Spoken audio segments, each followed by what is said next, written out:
Oke, selamat pagi. Bertemu kembali dengan saya Eko Aris dari Program Studi Teknologi Rekayasa Mekatronika, Fakultas Vokasi Universitas Sanata Dharma Yogyakarta.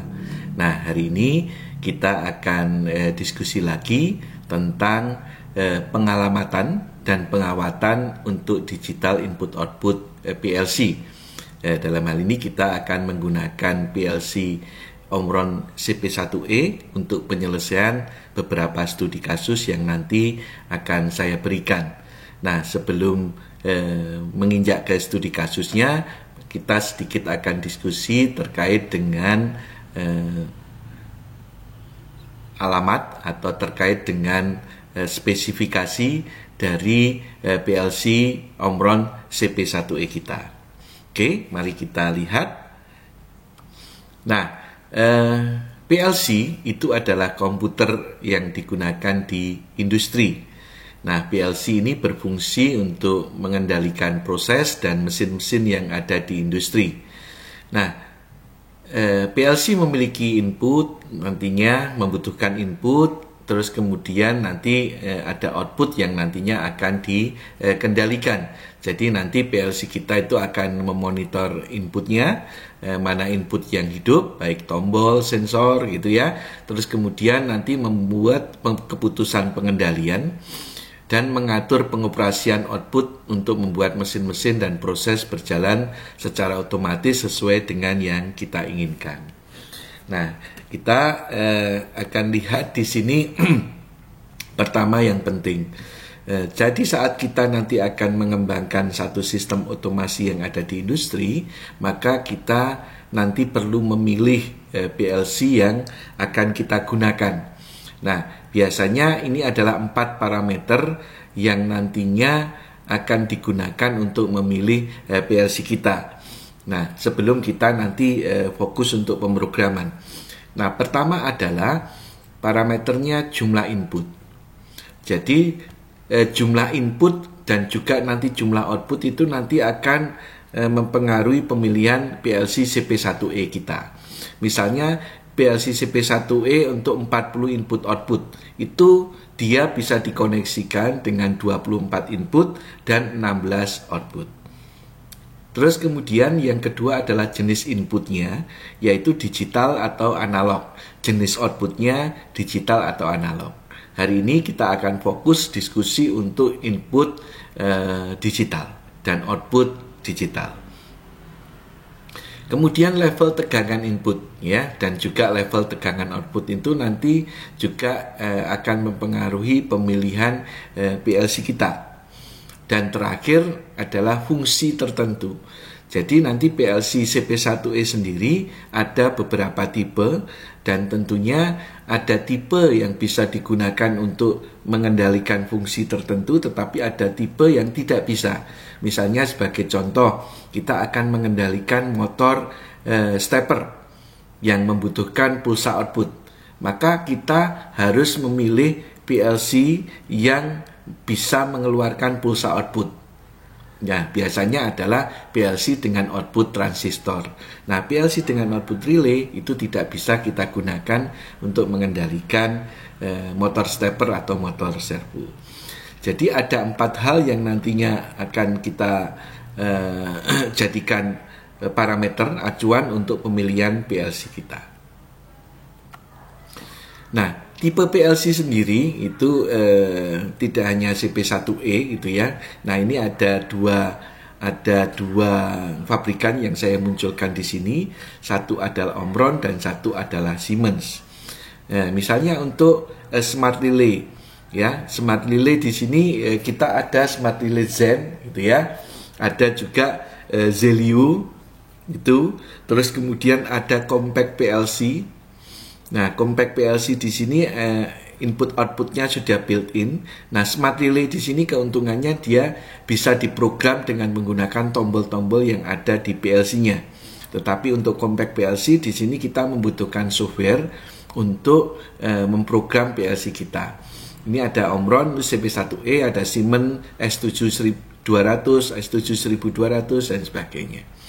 Terus kemudian untuk modular PLC ini adalah input outputnya yang dia terpisah. Jadi kita akan bisa membeli CPU-nya, kemudian membeli inputnya sesuai dengan yang kita butuhkan. Nah, untuk Siemens misalnya S7300, S7400, untuk Omron misalnya CJ1M dan sebagainya. Jadi ini adalah tipe-tipe PLC saat nantinya kita akan mengendalikan sistem kita. Nah, nanti tergantung dari jumlah input outputnya, tergantung dari jenis input outputnya, maka kita harus memilih PLC yang sesuai dengan kebutuhan kita.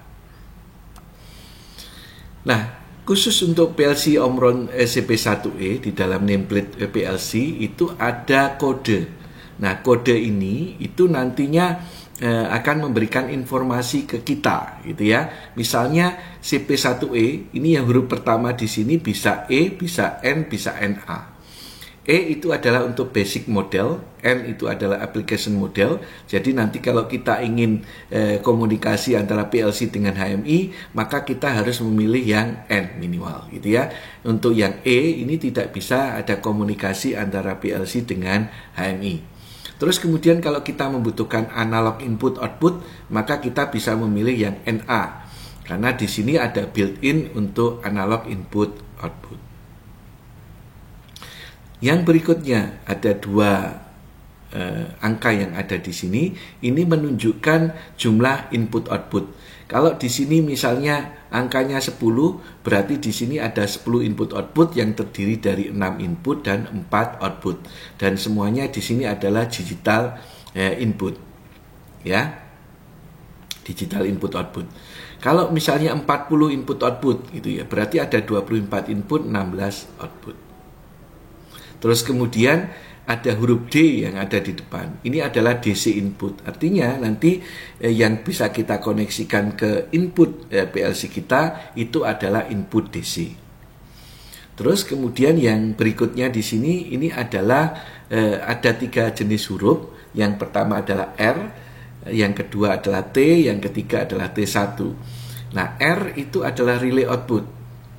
Sedangkan T itu adalah transistor output. Untuk T itu yang syncing, untuk yang T1 itu yang sourcing. Nah, di sini akan mempengaruhi wiring kita. Maka kita harus memahami tentang spesifikasi dari PLC yang akan kita gunakan. Nah, sekarang kita kan akan bicara tentang pengalamatan dan pengawatan. Maka kita harus memahami tentang karakteristik dari PLC kita, pengalamatannya seperti apa, terus kemudian nanti ada kode-kode tertentu yang nantinya akan mempengaruhi pengawatan kita. Dan yang terakhir itu adalah power supply. Kalau A itu adalah AC power supply, kalau D itu adalah DC power supply. Nah, di sini juga jangan sampai salah. Nanti kita membeli yang D, tetapi saat kita nanti melakukan pengawatan wiring powernya, kita keliru yang AC, maka otomatis PLC kita akan langsung rusak. Jadi kode di sini yang ada di nameplate PLC ini harus dipahami. Untuk CP1E ini tadi informasi yang penting sebelum nantinya kita akan melakukan proses pengawatan. Nah, dilihat lebih jauh lagi terkait dengan input. Ya, ini adalah sirkuit yang ada di input PLC. Anda lihat di sini untuk tipe E, untuk tipe NA gitu ya, untuk alamat 0 sampai 07, untuk alamat 08 sampai 11, 100 sampai 111. Nah, di sini sirkuitnya ada sedikit perbedaan. Tentunya di sini akan mempengaruhi nanti input yang bisa kita masukkan. Misalnya untuk high speed input, untuk input dengan frekuensi yang tinggi dan sebagainya.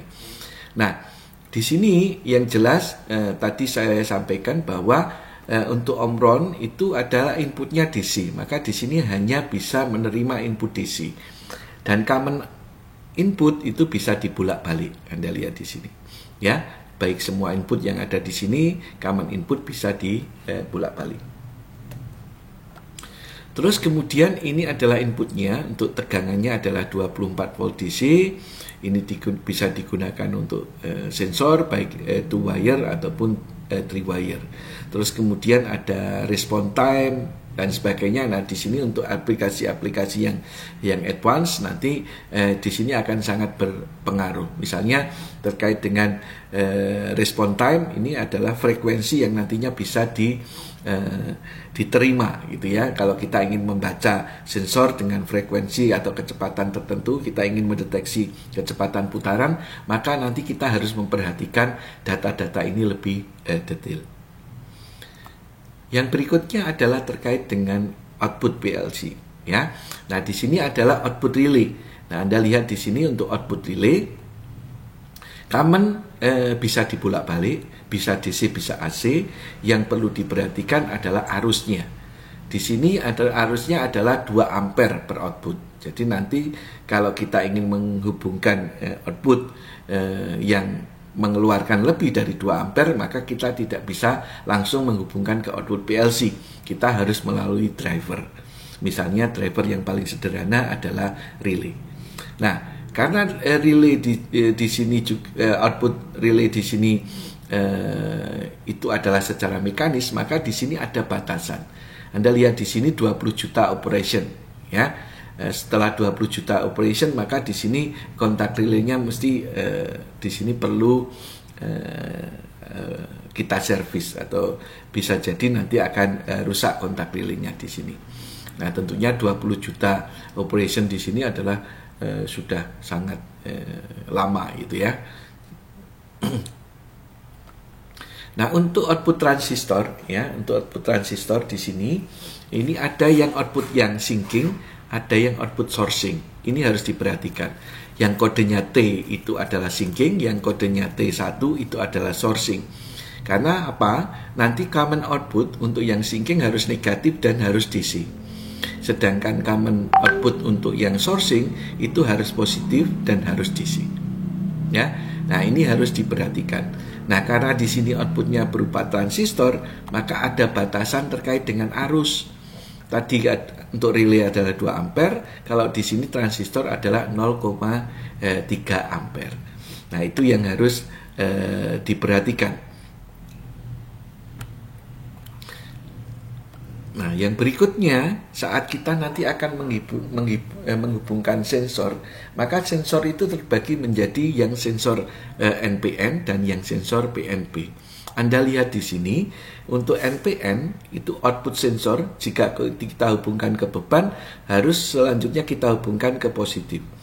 Kalau PNP, output sensor kalau kita hubungkan ke beban, harus kita hubungkan selanjutnya ke negatif.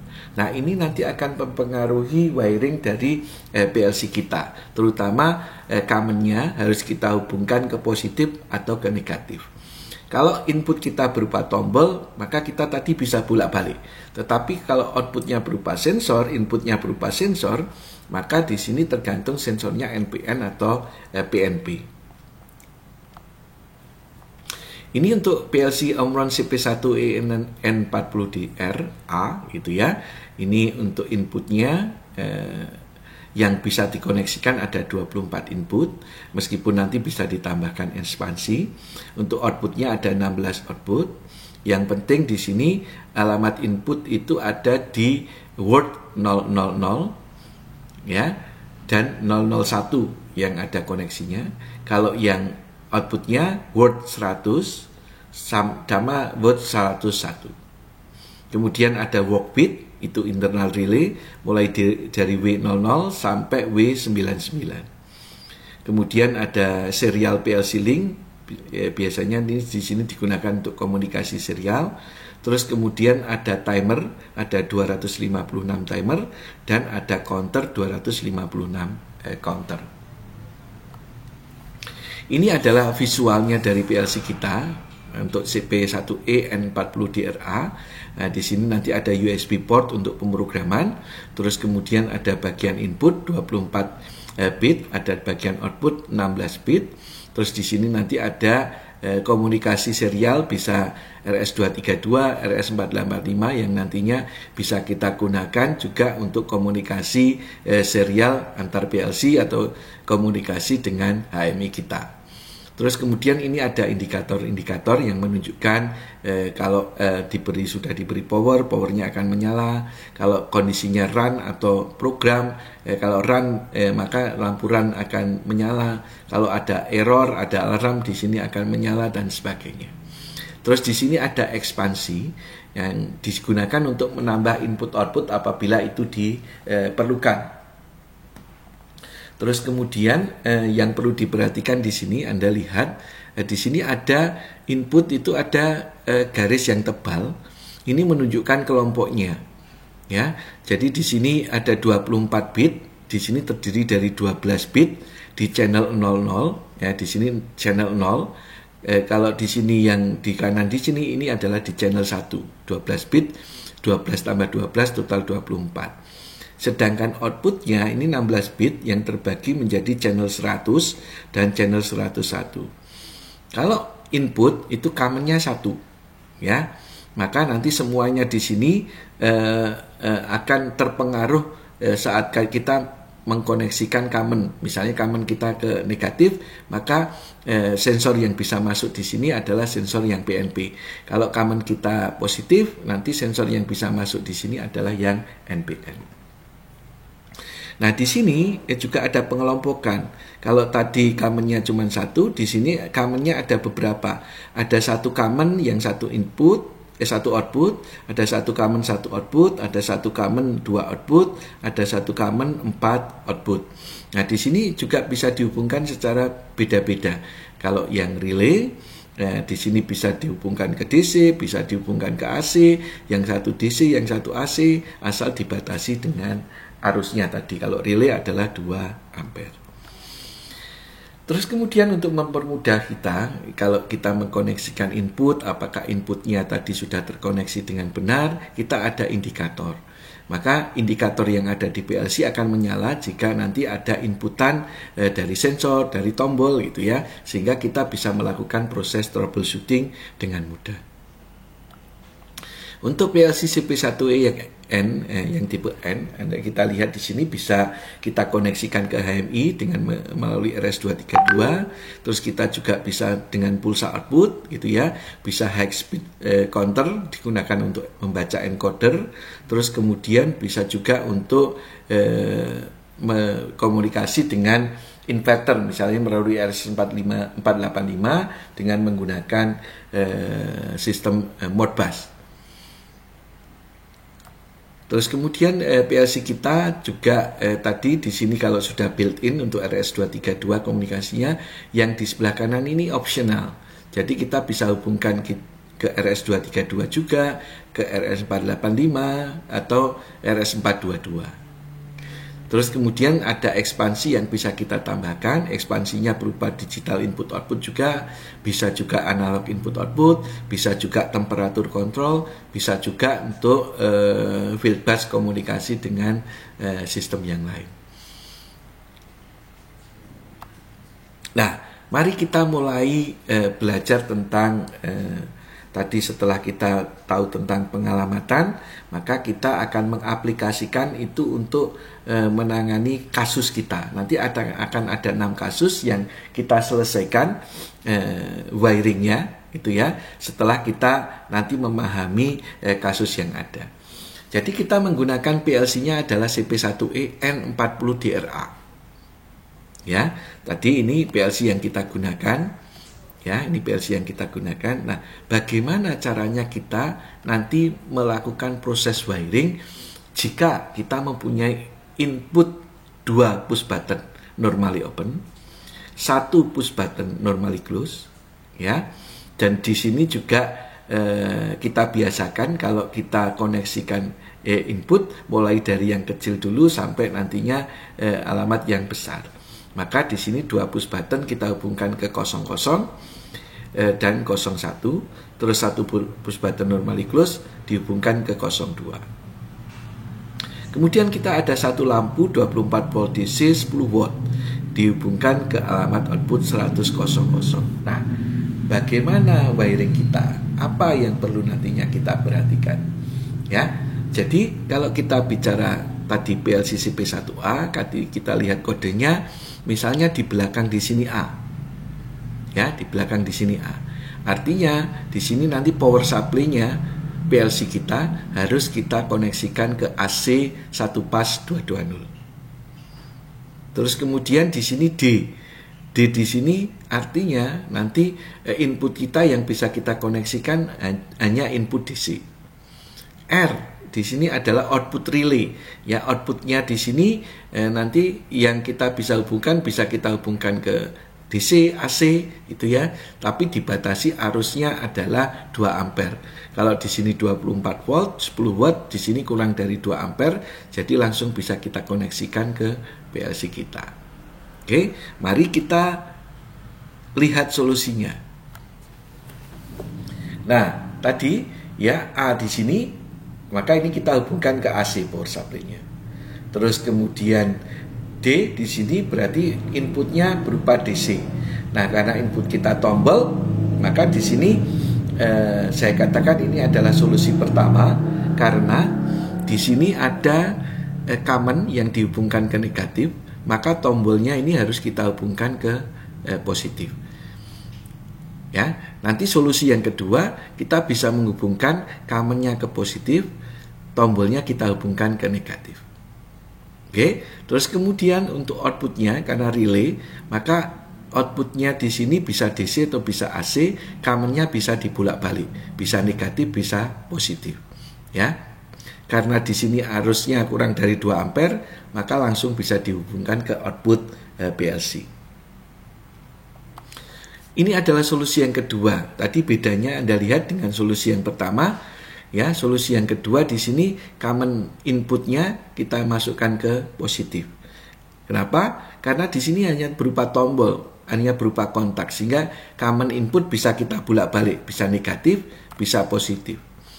Demikian pula outputnya, karena common output di sini berupa relay, ya R di sini, maka commonnya bisa dibolak-balik, bisa negatif, bisa positif. Ya, begitu. Nah, itu adalah solusi untuk kasus yang pertama kita. Jadi, ini sangat penting di samping nantinya Anda untuk memprogram PLC. Karena kalau wiringnya salah, maka nantinya akan mempengaruhi hasil dari sistem kita. Ya, jadi di samping nanti Anda belajar tentang pemrograman PLC, penting untuk Anda ketahui tentang spesifikasi dari PLC yang Anda gunakan dan bagaimana pengawatan yang benar atau wiring yang benar untuk PLC Anda, terutama input output dan power PLC kita. Oke, kemudian kita masuk ke yang kedua. PLC-nya masih sama. Kita ada 2 input push button NO. Tetapi di sini kita punya 2 sensor induktif yang PNP dihubungkan ke alamat 02 dan 03. Nah, ini nanti akan mempengaruhi wiring kita. Kalau push button, maka nanti common input bisa dibolak-balik. Tetapi kalau nanti kita memiliki sensor, nah tergantung jenis sensornya. Kalau PNP, maka nanti common input harus negatif. Sedangkan lampu, karena di sini relay, kita bisa menghubungkan ke baik lampu DC maupun lampu AC di sini. Oke, maka wiring yang bisa kita lakukan di sini, ini adalah solusinya. Nah, kalau seperti ini, common input harus negatif. Kenapa? Karena kita memiliki sensor PNP. Ini kalau common inputnya kita hubungkan ke positif, maka sistem, terutama sensor ini tidak bisa berfungsi. Kenapa? Karena output sensor PNP itu adalah positif. Kalau commonnya kita hubungkan positif, maka positif ketemu positif, tidak ada beda tegangan, tidak ada aliran listrik. Sedangkan tombol, ya karena tadi commonnya ini ke negatif, maka tombol harus kita hubungkan ke positif, supaya dari positif nanti mengalir ke negatif. Nah, untuk yang outputnya, karena kita punya output yang DC dan output yang AC, maka kita mau tidak mau harus memilih yang relay output. Yang relay output ini kan outputnya bisa kita hubungkan ke DC, bisa kita hubungkan ke AC. Wiringnya juga bisa dibolak-balik, commonnya bisa positif, bisa negatif, gitu ya. Nah, itu untuk kasus yang kedua. Jadi yang mempengaruhi tadi adalah sensor PNP-nya. Kalau yang berikutnya, PLC-nya masih sama.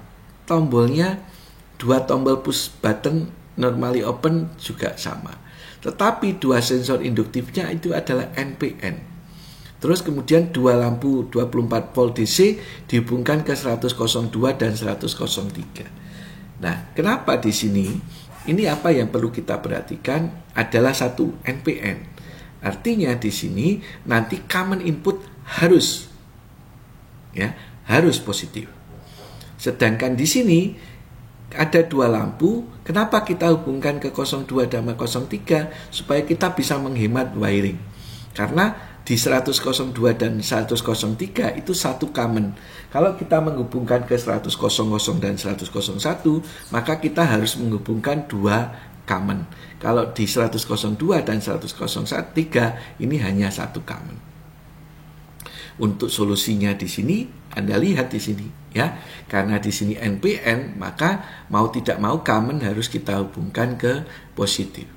Sehingga tombolnya di sini harus kita hubungkan ke negatif. Nah, di sini tadi karena dua output lampu dihubungkan ke 102, 103, ini cukup satu common saja. Ya, satu common saja. Kalau kita menghubungkan ke 100, 101, maka wiringnya nanti perlu dua common. Nah, itu juga harus kita perhatikan untuk menghemat wiring kita. Ya, juga di samping itu kita harus mengurutkan biasanya mulai dari yang alamat kecil kemudian ke alamat yang lebih besar. Nah, sekarang kasus yang keempat, apa yang membedakan di sini? Kasus yang keempat di sini kita menggunakan dua tombol sama, PLC-nya sama, dua sensor NPN-nya juga sama, jadi nanti common input harus positif. Tetapi yang membedakan di sini adalah lampunya. Lampunya 24 volt DC-nya 50 watt. Sehingga di sini lebih dari 2 ampere. Padahal masing-masing output ini maksimal adalah 2 ampere. Sehingga kita tidak bisa langsung menghubungkan output lampu kita ke PLC, tetapi melalui driver. Nah, kita paling mudah menggunakan driver berupa relay. Maka di sini wiringnya common input itu harus positif karena ada sensor NPN, tadi power supply-nya sama, tombolnya harus kita hubungkan negatif. Sedangkan output lampu di sini, lampunya tidak langsung kita hubungkan ke PLC, ini adalah menghidupkan relay K1 dan K2, kemudian di sini ada wiring untuk powernya, untuk dayanya, ada kontak relay K1 dan kontak relay K2, menghidupkan lampu 1 dan lampu 2. Itu adalah solusinya. Kemudian yang kelima, PLC-nya CP1E yang DT. T ini adalah transistor output yang sinking. Apa yang nantinya harus kita perhatikan? Yang harus kita perhatikan berarti outputnya. Outputnya harus DC. Terus common outputnya, karena di sini transistor yang sinking, common outputnya harus negatif. Maka yang nantinya perlu diperhatikan, untuk input tidak ada masalah, tetapi untuk output di sini yang membedakan. Ini adalah solusinya, ya. Karena sini anak NPN, maka commonnya harus positif, tombolnya di sini terhubung ke negatif. Terus di sini tadi belakangnya D, ya. Ini juga yang membedakan ternyata. Karena belakangnya D, maka power supply-nya adalah DC. Sedangkan outputnya karena di sini transistor yang sinking, ya, commonnya harus negatif. Ya, ini harus negatif dan harus DC. Ini tidak bisa dibolak-balik. Nah, itu yang harus diperhatikan. Ya. Nah, di sini karena 5 watt dia kurang dari 0,3 ampere, maka lampu langsung bisa dihubungkan ke PLC kita. Itu adalah solusi yang kelima. Nah, ini untuk yang solusi terakhir. Ya, solusi terakhir ini bagaimana? Apa yang membedakan? Di sini T1 dan D, ya. D di sini berarti power supply-nya DC, T1 di sini adalah sourcing. Nah, sedangkan tombol sensor di sini sama, ya. NPN berarti nanti commonnya input harus positif, ya, karena sensornya adalah NPN. Sedangkan lampu di sini 5 watt berarti langsung bisa dikoneksikan ke PLC, tetapi catatannya karena T1 maka common output harus dihubungkan ke positif. Maka ini adalah solusi wiringnya. Ya. Nah, tadi Anda melihat beberapa kasus yang tadi, silakan nanti Anda coba sendiri gitu ya. Siapa tahu tadi Anda sudah mencoba dan mencocokkan, oh ternyata sama. Ya, ternyata sama jawabannya di situ. Ya, apa saja yang harus diperhatikan. Nah, ini sangat penting buat teman-teman di samping belajar tentang program PLC. Nah, demikian yang bisa saya sampaikan. Semoga bermanfaat. Terima kasih.